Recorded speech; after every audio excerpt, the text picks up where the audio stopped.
Hey everyone, Captain Sarcastic here. Um, like most people, I watched the new episode of Batwoman, the season 2 premiere. Um, Now I'm gonna state before I said this, going into it, I didn't have very high expectations. I expected it to fail, to be honest. Just because it's not the factor of, well, it's partly the factor Kate Kane is Batwoman. I'll always see Kate Kane as Batwoman, and trying to shoehorn another person into play as the character and just replacing the character entirely, it's not going to elicit a very good response. But I watched it anyway. Like, I got curious, see if maybe they've done something good with it. And honestly, it wasn't that bad. Honestly. The story, it went differently than I figured it would play out, just because I knew they were going to stick with the Hush storyline, the whole... They set that up at the end of the first season. You know, that now Thomas Elliott looks like Bruce Wayne. He's supposed to steal the kryptonite from Batwoman. No problem. And what I was thinking was, when Kate Kane was still in the show, that they were going to try and elicit a reaction from her. But since Kate Kane left, or Ruby Rose left, and they had to change her, I will admit they did it smart. Okay? They played it smart. Rather than Thomas Elliott trying to pull one over on a new girl, they decide to do it where he decides to pull one over on Lucas Fox. Which, like I said, they played it smart on that, and they did it good. So, they got the right emotional response, they just got it from the person I wasn't expecting. Okay? When it came to the new Batwoman, though, that's where I feel I have problems with this season of Batwoman. It's not that she's not a good Batwoman. Like, she looks fine in the suit and all that, and she definitely pulls off that she's new to being Batwoman kind of thing. That rough, needs to be trained kind of angle. She's doing that perfectly. My problem is with the actress's delivery. Now, me being a voice actor, I know it's important to have the right emotion and the right portrayal, the right performance with each line. But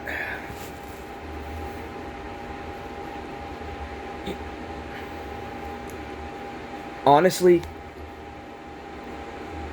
I feel like this is more on the director, less than the actress, because I could see the actress is trying her best to portray the character, that she has a passion for this character, but I feel like the director, like mid-shooting, told her, you know what, you have way too much emotion in this, portrayal. We want you to dial it down to being nothing more than a plank of wood.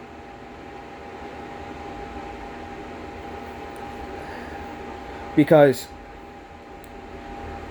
in a lot of her deliveries, even the bits that's supposed to feel the most, supposed to have the most emotion, like her talking about her parents' death, her mother's death, you would expect that she would be sad, she would talk sad, or she would be tearing up, but instead it's like she's bored. Like she doesn't care, she's disconnected. You would think that talking about her dead mother would give some form of emotional response, but she doesn't give it in that scene. And she's like this throughout the entire episode.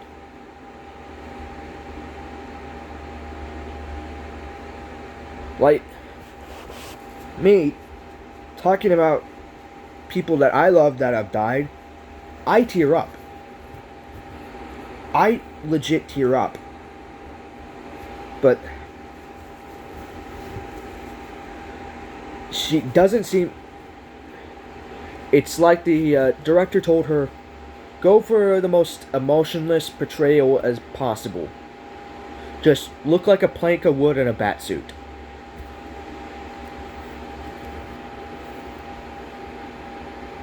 Like, the moments where she's actually Batwoman in the suit, fighting crime and all that, it's perfect. She's got the quips, she's got the I don't know what the hell I'm doing attitude. That's perfect. But everything else, the dialogue, the conversations with people, it just seems like she's bored and disconnected from the characters she's playing. That's where I have issues with the show.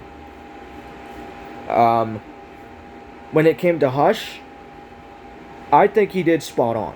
I think I don't remember his name. The guy who's supposed to be playing the main Bruce Wayne and all that, who stepped in as Hush and all that. I think he did perfect. He's got that perfect delivery to the character, and I feel like he will make a perfect Batman in this one, because as Bruce Wayne, he's got that suave, charming demeanor. Like, you can believe that he's a playboy. So it makes me curious how he looks, how he acts in the Batsuit, you know? And with him pretending to be Thomas Elliot as Bruce Wayne, that really shows off his acting capabilities for the character. I mean, it was really believable that, yeah, that's a psychopath wearing Batman's face, you know? It made it believable. A thing that I thought they did good this episode is they started doing more character development, kind of showing the aftermath of Kate Kane's disappearance with her father, like, broken at this point, desperately trying to find his missing daughter. And you really get to see the pain, the suffering that her father's going through. Because if you've seen the first season, you of course know that the Alice character, that's Beth. So he's already lost one daughter, and he already alienated one daughter because he didn't look for her. He gave up looking for her, you know? And he's being told to give up looking for his second daughter. That's gonna break somebody. Like, they did that. He did that. He portrayed that well. He portrayed the, no, I don't want to lose my second daughter a second time. You know? I don't want to have to go through this sort of thing again, kind of attitude. For Alice, well, she's pretty much stayed the same from the end of the first season, which, not surprising. Besides being pissed that she wasn't the one to have Kate Kane disappear. Which, I'm going to say spoilers on this one. Everyone thinks that Kate Kane is dead. So, Alice is more pissed that she didn't get to kill Batwoman, despite the fact that nobody knows if Batwoman's actually dead or not. Pennyworth, Julia Pennyworth, I think her name was. I don't remember. It's been a bit. I like the fact that they're continuing the conversations and the kind of still planning out what her and what's her name? Kate's ex-girlfriend. Kind of planning out that relationship. Like, okay, you still have feelings for Kate, and now she's gone. Like, what's going on here? Kind of thing. Like, what's going on between us kind of thing, you know? Which, honestly, understandable. Then, I'd say the best character development, what I'd say is still the best character development in Batwoman Season 2, is how Lucas is dealing with this. How Lucas is coping with it. But the disappearance of Batwoman. And he's coping in it in a way I figured he would try doing. That seems believable. Like, if you've already lost one mentor figure, like one superhero who's supposed to be like a mentor, being Batman, and then all of a sudden, your new superhero friend, mentor figure disappears. All of a sudden, your original mentor figure seems to have come back. Of course, you're gonna have to look. You're gonna try get that form of companionship again. Seek companionship, you know. He's look for that father figure again. I think that they did that well. With the fact that Lucas is at the point where he's desperate to trust anybody. He's willing to trust anybody as long as he gets a friend or some form of companion. You know? Like, yeah, he has Kate Kane's sister, but to be fair, at this point, they're both broken. She's lost her mother. Her father is, you know, and then now her sister disappears all of a sudden. It's going to have an impact. So I like the fact that this whole season is driven by the fact that they need to find Why the fuck did I say Catwoman? But driven by the fact that they need to find the original Batwoman. I do enjoy that angle. I like that angle. I just wish that... I think her name is Javicia Leslie. I wish Javicia's performance for Batwoman was better. Like, she actually had some sort of heart or passion in the role.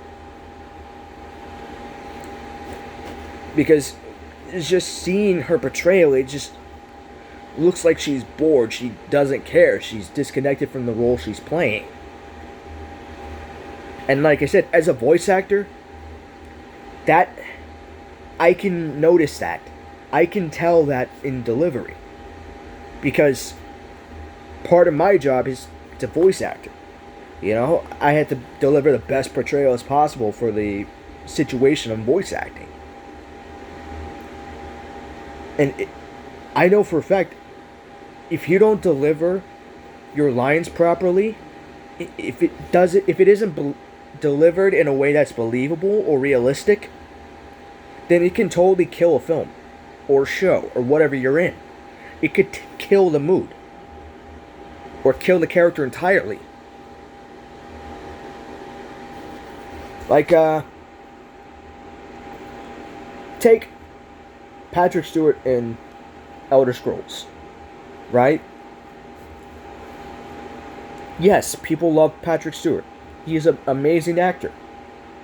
But if you listen to his delivery for his characters in Elder Scrolls, he sounds bored. Like he doesn't want to be there.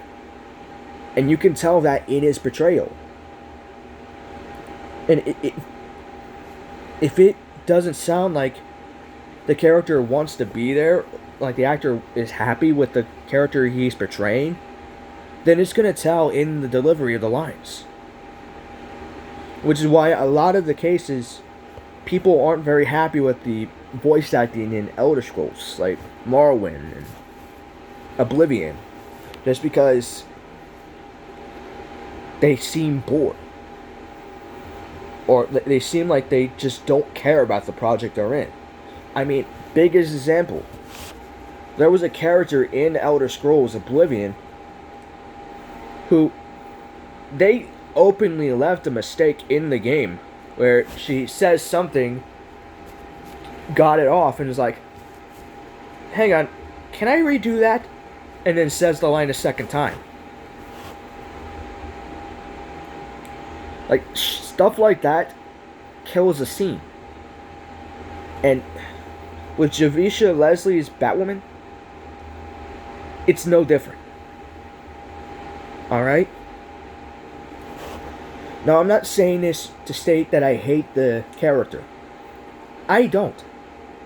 If anything, seeing the first episode has actually made me more curious about this character. More interested in this character than I was before going into it. But as a voice actor myself, I kind of had to criticize this kind of thing. I feel like I need to criticize this sort of thing as a way to help the actress. You know? If you're not putting any form of care or passion into your character, it's going to show and it's going to kill the scene. So, but like I said, I don't think it's the actress, to be fair.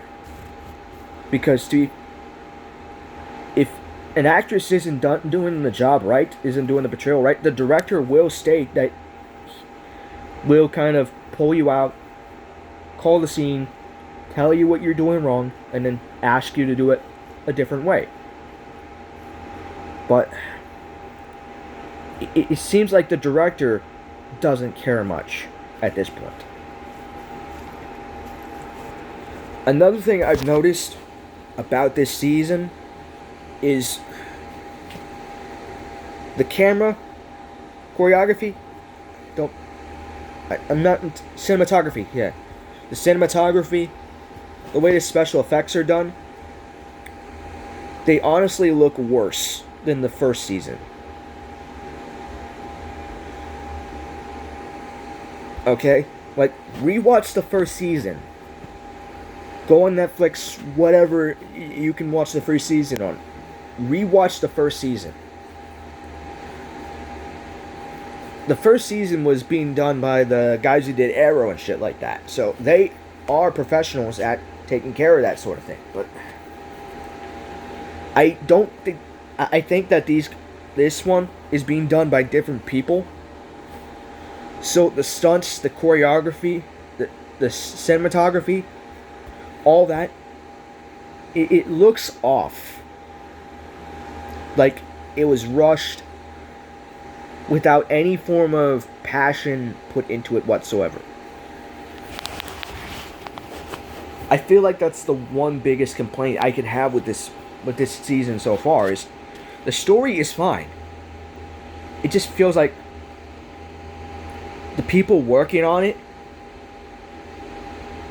you can easily see that the people working on it just don't care about what they're working on. And in a lot of cases, if a director or the crew isn't happy about what they're working on and just do things without thinking about it at this point, it's going to show through and it's going to kill the scenes. It's going to kill the show.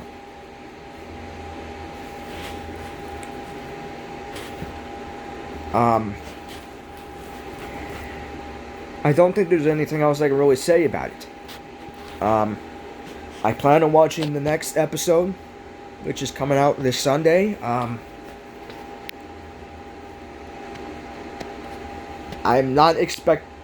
hoping that somewhere down the season, down the line, it really starts picking up in terms of acting and quality. But so far, my hopes aren't too high. Like, I like what I see, but I'm also happy. I'm also going to point out what flaws I find. You know, that's going to be a given. But anyway, like, favorite, subscribe. What the fuck was that? Like, favorite, subscribe. I'll see you guys later.